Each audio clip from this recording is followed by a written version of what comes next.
Hey, it's that time again for another Q&A for my patrons. This is for everyone that donates $2 or more a month for my Patreon account. It goes a long way for me, and this is just a way to get out more information about me so everyone can ask whatever weird stuff they want. If you want to check out more information on my Patreon, you can click here on the annotation or just click on the YouTube card. You can use the YouTube cards pretty much anywhere now. You get how Q&As work. Let's get started. Do you take sacks to the face whenever you can? If you don't get the reference, ask Rap Critic. He knows it. I feel very uncomfortable asking another man about taking sacks to the... What? That's what you want to know? That? I'm sure it's a lyric on like one of his worst lyrics he's heard this month, but also, why would you want me to ask anyone that? And why would anyone write that? Ew. What do you think about the band Primus? They suck. I love Primus. I've loved them since I was about in high school when I really started listening to them. I was kind of blown away by the music video for Mr. Crinkle. And I did a riffage on it too, because I just remember seeing that. And that was the first time I saw the video in years. But I was just mesmerized by it. And I love Les Claypool as a bassist. He is probably the most underrated bassist of all time, no matter how good he is. No one ever brings him up as being an amazing musician. They just think Primus and that's it. People don't realize how good of a bassist he is. If you really want proof, listen to Winona's Big Brown Beaver, and more importantly, watch the music video. As ridiculous as it is, you can see just how much he's slapping that bass and how good he is, even in like a big costume and like full aesthetic makeup and whatever the heck he was dressed as that weird cowboy. He's so good though, check that out. What's your opinion on the current state of metalcore, deathcore bands like Attila, Amur, Chelsea Grin? Wow, there's a triforce of something right there. Okay. I'm gonna make this as brief as possible, but I have to go on a little bit of a tangent on one of them. Chelsea Grin, I checked out for the first time this year at Warped Tour. I shot him live. I particularly wasn't a fan, however, I can at least get why people would be a fan of them. So I don't have too much bad to say about them. You know, it's just kind of there for me. So nothing really good or bad to say, it's kind of middle of the road for me on that one. Attila, I've heard quite a bit from. I've never seen them live. However, I've heard enough from Attila to know I don't really want to see Attila live ever. I'm not a fan. On a music level, on a writing level, on just their fan base is a little bit becoming toxic with how very awful they are to people, especially just in other music circles. And their lead singer may have problems, maybe. And Amur. I think Amur is the worst. I think they are worse than Attila. I know a lot of people might be freaked out about that, but I can explain why. I saw Amur live back in 2014 at Welcome to Rockville. This was before most of the members left, and they have a new lineup now. They are the worst band I've ever seen live. Ever. I can't even begin to explain how awful and embarrassing it was, but I'm going to try to sum it up the best way I can right this. As a concert photographer, I get the first 3 songs to shoot as many photos as I can of the band playing, then I have to leave the photo pit. That's pretty much the standard in the industry. Went to Amur because there was no other bands playing at the time. It was kind of like that mid-afternoon break almost. And I was there with a bunch of other photographers. We were shooting the first song, and the drummer comes out from Amur, gets the crowd riled up, and I'm like, oh, okay, these guys might be good. Then the other members come out, the singer comes out, starts screaming at the crowd, like growling, not into the microphone, but like, just, you can't hear him, but just like kind of doing that dog face of like, okay, it's intense, maybe it'll be good for photography. They sounded awful. And they just sat there and posed and just pretended to be tough. It was the most embarrassing high school talent show of a band I have ever seen. And what's crazy about that, back in 2014, around April, May, that was when that album had just come out. Victoria Records was advertising at Welcome to Rockville. They put all their chips in the basket for that show and that performance, and it was miserable. And to prove how miserable it was, after the first song, I looked at another photographer to the side of me. We just kind of smiled and was like, and we left. We didn't even shoot the other 2 songs. It was just not even worth it. Apparently, our idea was shared because a lot of other photographers left too. And at Welcome to Rockville in Met Park, when we walked up the hill past just behind the stage, we saw many other people leaving. So put this in perspective, excuse me. You had people who would just go wander around and rather just wait for another show than watch a band play live when they're already at a festival. They would rather just go wait in line for a bathroom or get something to eat or check out the merch tables than see this band play live. That is awful. Favorite pro wrestling entrance themes? Okay, it's so hard to explain, but they're all way back in the past. I mean, back in the early day, like the early 90s, late 80s, they used to come out to real music. Like the Steiners used to come out to Guns N' Roses and other stuff like that too. It was just such a better time back then when they could use licensed music. But as for real theme music that people associate with the wrestler, Stone Cold, Mick Foley, those are the two that I always remember because they have that iconic sting in the front. You know, Stone Cold, the glass shatters, everyone loses it. Mick Foley, the car crash, everyone knows who it is. That's really missing now. I think WWE especially is really missing that. They just kind of given up on that intro sting. You know, Kane and Undertaker still have it because they've been around for so long. Bray Wyatt's the only one I really know because they have that, you know, and they have the static and then they get to the bass line. But really think about it. Some of the theme music is very generic and boring. You know, Dean Ambrose has a motorcycle revving. That's how you know it's him. That's lame. Come on. Seth Rollins doesn't even have a sting. He just has like a big cymbal and drum beating over and over again and just guitar riffs after that. I mean, there used to be so much fire for entrance music, and like you always knew who everyone was the first second. Now it's just this generic, watered-down garbage. By the way, least favorite theme music probably ever, Stephanie McMahon. Listen to it when she comes out. It's this soft R&B vocal, and then just this really crappy beat. And she's supposed to be like this authority figure. It's awful. I wish WWE would go back into making better theme music, and they're starting to with the NXT people. Bobby Roode, I can't even say anything better about Glorious. That is amazing. Shinsuke Nakamura, they got the right thing with that, with the dimmed lights, and they get the violin, and that's so good. Finn Balor, love Finn Balor's stuff too. So there's hope, but they still have a long way to go. So yeah, I guess Stone Cold and Mick Foley were my two favorites. Mike Awesome, also in ECW. This is a lot of wrestling information, but Mike Awesome back in late 90s, Awesome's what they say. That was also a good one for me. What are your thoughts on Rise Against? Will you ever review some of their albums? I like Rise Against. I've just never been able to review any of their albums because other things get in the way. I like them fine. I'm hoping to see them live one day. It's just, you know, other things come. But yeah, definitely, I have nothing against Rise Against. I want to see them live. I want to review one of their albums and just hoping that comes sooner than later. What are your thoughts on the band Saliva? Not much. It's funny, a fellow photographer just kind of opened up a story about Saliva using people's photography. That's may not come to fruition, maybe that's just miscommunication, so I'm not going to get into that. But as a band, Saliva, just way back in the early 2000s when I first heard about them and started listening to them, I remember buying Every 6 Seconds. And they're the type of band who makes like one or two really good songs on an album, and the rest are not good at all. They're pretty much junk. So they're that type of band. Like they're a one-hit wonder band per album, if lucky. If that's their best. So, I mean, I can't even remember the last time I intentionally went out and listened to a Saliva song. So, my thoughts, not much. It could be worse. I mean, could be something way bottom of the barrel, but, you know, you can do better than Saliva, I think. Why do you think bands still make albums and not individual songs? When a lot of albums come with filler tracks and only a couple advertised hits, seems like it'd make more sense to release singles throughout the year, provided they have frequent access to a recording studio. Then maybe compile the year's songs into an album, and individual tracks are easier to impulse buy on iTunes instead of a full album. That's a very good point, especially for the impulse buying part. People are more likely over the past few years just to buy single tracks on iTunes as opposed to just buying a full album. I love buying full albums myself because some of the best music you hear from a band is not going to be played on radio, whether it's too long, too complicated, has too many bridges, whatever. You know, radio has to rely on a time frame. They have to make something short and powerful, or just something popular that people can just really associate with the band. However, also, it's tradition, you know, people want to make a full album of music. No one wants to be a one-hit wonder, and we're just making singles, you know, you'll be the next Rebecca Black.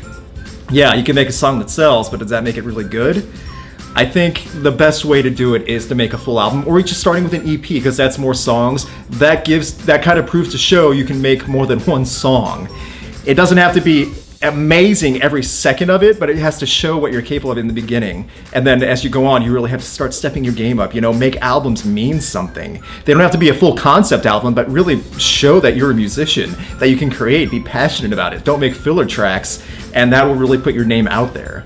You know, it's more exciting to talk about how good of an album you have, or what your favorite album is from a band, than just saying, oh, I love that one song by those guys.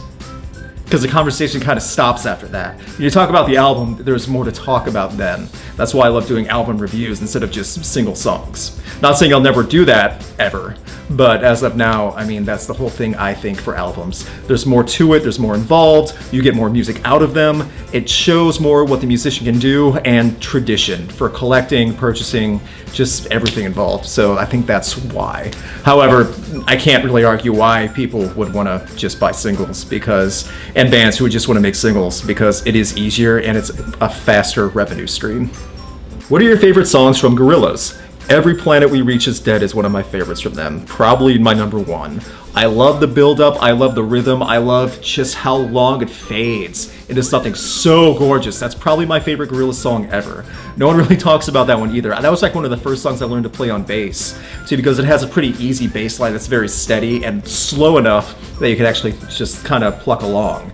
Aside from Queen and other metal bands you mentioned in your reviews, are there any other classic rock bands you enjoy like Boston, R.E.M., Styx, or Blue Oyster Cult, Bad Company, or Foreigner? Okay, I'm kind of cheating a little bit, but, you know, Pink Floyd was always the big one for me. I don't know how much classic you can say it is, as they are more experimental and progressive, but yeah, that was a big one. I said before also, when I was really young, besides Queen, Aerosmith was the one I got into. I think because Aerosmith was very easy as a child to listen to and like actually kind of get hooked on, because, you know, Steven Tyler is such a charismatic vocalist, and you see him and you hear him sing and the wild vocals, you know, that's just always been that. So besides Queen, Aerosmith, and Pink Floyd, but Pink Floyd really grew into such an admiration for them, so that's part of the reasons why I like them.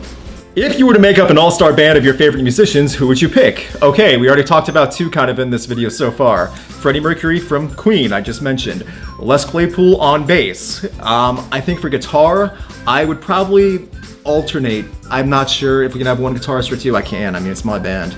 But for guitarists, I'd say Tom Morello, and then Travis Meeks, who's the guitarist from Days of the New. He can play, especially acoustic or electric, so either both of those two, because I'll just put two guitarists in the band.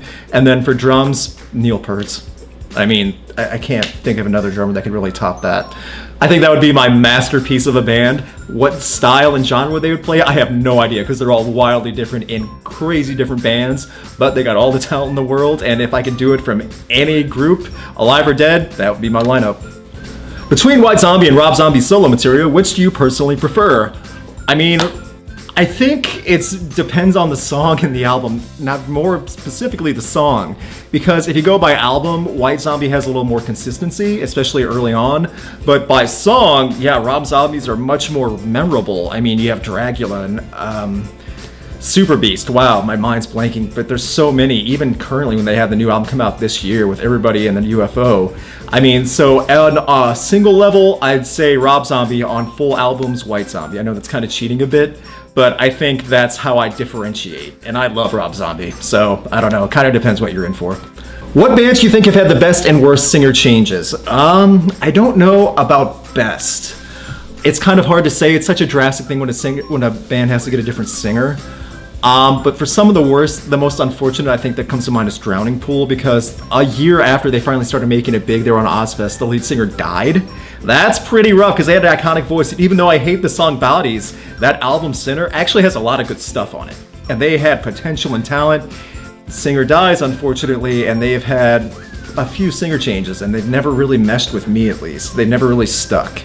As for another unfortunate one, this one some people may argue, good or bad, 3 Days Grace. When Adam left, I think that was when I kind of checked out, because that was like the saving thing for me in them. I mean, they made great songs, they made awful songs too, but a lot of it was just overplayed. I think that's part of the reason why I think they were so awful. So 3 Days Grace and Drowning Pool might have the most unfortunate. I can't say they're the worst I've ever heard, because they're probably just not off the top of my head, but yeah, those two. What do you think about the band Trivium? I love Trivium. I mean, I actually got to meet Matt and Corey at Rock Legions this past September in Philadelphia, and I interviewed Corey. The interview audio was kind of mumbled, so it wasn't really usable. They're really good guys, and one thing I always kind of appreciate about Trivium, they always try to push a little bit different on each album. They try to make something more unique and stand out, as opposed to just completely do the exact same thing. Sometimes it works, sometimes it doesn't, but they always try. And I've never listened to a Trivium album feeling like I wasted my time. Even a couple years ago when they released one like the one with Strife on it, it's not off the top of my head, I can't remember. Like, I wasn't crazy about that album, but there were good songs on it, and I didn't feel like I wasted my time listening. Silence in the Snow, I really liked. And, you know, so I think there's really good albums out there by Trivium, and there's just depends on who you are and which album you want to hear. What catches your attention most when checking out an album? Overall effect or complexity? Effect, by far. And I love when an album's more complex and deep and connected, but that doesn't make or break it for me. If it has to have some type of impact for me to really get to it. The perfect example, Andrew WK. His music is not deep. No one will ever make that argument for him. However, his music is impactful. I remember the album I Get Wet and loving it. It's nothing really, it's kind of shallow lyric writing, but the music's really good. It's strong. It shows a lot of talent, and it's fun to sing along to. It doesn't have to be this deeply Freudian, totally Shakespearean style sonnets written into metal ballads, but it has to have some type of impact. It has to be something you can really listen to and enjoy. You know, so I love complexity. I love it when albums get deeper and have more meaning, especially in prog. You know, Mars Volta, you need several dictionaries and a whole lot of interpreters to understand what's going on in their albums, but I love those to death. But that doesn't make or break it for me. What, in your opinion, is holding back the metal genre? The next front-running band, the next Metallica. That's what's holding it back. They need another kingpin to really push forward. It's funny, just an article was released just a couple days ago. Robert from Metallica was saying who they think the next bands that could take over. And he was saying names like Gojira and Avenged Sevenfold. And whether you agree or not, you have to understand that's what metal is missing right now. The next big, top-tier, young metal band that can take the genre by storm again. When that happens, it'll be fine, but I don't know who that is yet. How would you rank all the Regretting the Past albums from worst to least worst? I like the wording on that. I don't know. I haven't ranked them all amongst themselves. That would make me think too hard about music I don't want to think about. I can honestly say this. I'll just say the bottom three. I would probably say Limp Bizkit Results May Vary, Simple Plans, No Past, No Helmet, No Talent, and a lot of you are going to hate me for saying this, but Saint Anger. Saint Anger was the one that really legitimately gave me a headache when listening to. And so those three are probably the bottom three for me. However, don't feel bad if your least favorite wasn't in my bottom three, because they're all pretty bad.